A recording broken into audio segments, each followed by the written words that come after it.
بتوں کی قربانی دیتے تھے لیکن مسلم بتوں کی قربانی نہیں دیتے.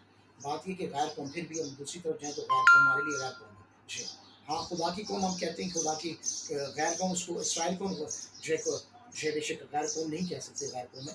لیکن بات یہ آتی ہے کہ اگر اسرائیلی زیر شریعت کے مطابق جو قربانی آج وہ دیتے ہیں تو ہم اگر کرسچن ہیں جو مسیح کو ہماری خاطر قربان ہوا ہے تو پھر قربانی میں ان کی شریک ہو سکتے ہیں. ہمیں کہا کہ اسرائیل کی قربانی میں شامل ہو جائے، اسرائیل ہمیں گوشت ہم کھائیں نہیں.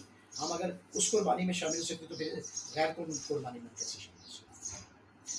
اب بتوں کی قربانی یہ ہے کہ ہم جانتے ہیں کہ سب علم رکھتے ہیں، علم غرور پیدا کرتا ہے لیکن محبت ترقی کا باعث ہے. اگر کوئی گمان کرے کہ میں بے شک کلام جیسا کہتا ہے کہ کچھ جانتا ہوں تو جیسا جاننا چاہیے ویسا اب تک وہ نہیں جانا. اب جاننا اور پہچاننا، خدا کو پہچاننا جو ہے اس سے علم سے پہچاننا ہے. خدا کو نالج سے، تعلیم سے جو ہے جو کوئی خدا سے محبت رکھتا ہے اس کو خدا پہچانتا ہے. جو خدا سے محبت رکھتا ہے خدا اس کو پہچانتا ہے اور پھر وہ خدا کو بھی پہچانتا ہے.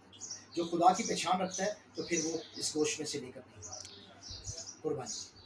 بس بتوں کی قربانی کی گوشت کی کھانے کی بات سے ہم جانتے ہیں کہ بت دنیا میں کوئی چیز نہیں چاہیے، کوئی چیزیں سوائے ایک کی اور کوئی خدا نہیں چاہیے. خدا ایک ہی، ہم ایک ہی خدا کو مانتے ہیں جو ہماری خاطر یسوع قربان ہوا، اس کی قربانی کو ہم لیتے ہیں. اگرچہ اسمان و زمین بہت سارے خدا کے اور خدا کے کہلاتے ہیں، بہت سارے خدا ہیں، چنانچہ بتیرے خدا لیکن ہمارے نزدیک تو ایک ہی خدا ہے، یعنی باپ جس کی طرف سے سب چیزیں اور ہم اسی کے لیے اور جب ہم اس کے لیے تو اور ایک ہی خدا ہے، یعنی یسوع مسیح جس کے وسیلہ سے سب چیزیں موجود ہیں اور ہم اسی کے وسیلہ سے ہیں. جب اس کے وسیلہ سے تو ہم اس میں قائم بھی رہنا ہے. جب ہم اس کے بدن خون میں شامل ہوتے ہیں، باکشہ لیتے ہیں تو پھر ہم شریک ہیں. تو جب مسیح کے شریک ہیں ہم کسی اور دوسرے کے ساتھ شریک ہیں. لیکن سب کو یہ علم نہیں، بلکہ بعض کو اب تک بت پرستی کی عادت ہے، اس لیے اس گوشت کو بت کی قربانی جان کر کھاتے ہیں. ان کا دل بے شک چونکہ کمزور ہے، آلودہ ہو جاتا ہے. آلودگی یعنی کہ آلودگی میں لوگ بھر جاتے ہیں. کھانا ہمیں خدا سے نہیں ملائے گا، اگر نہ کھائیں تو ہمارا کچھ نقصان نہیں. اگر کھائیں تو کچھ نہ کھانے چاہیے. لیکن ہوشیار رہو، ایسا ہو کہ تمہاری یہ آزادی کمزوروں کی ٹھوکر کا باعث ہو جائے.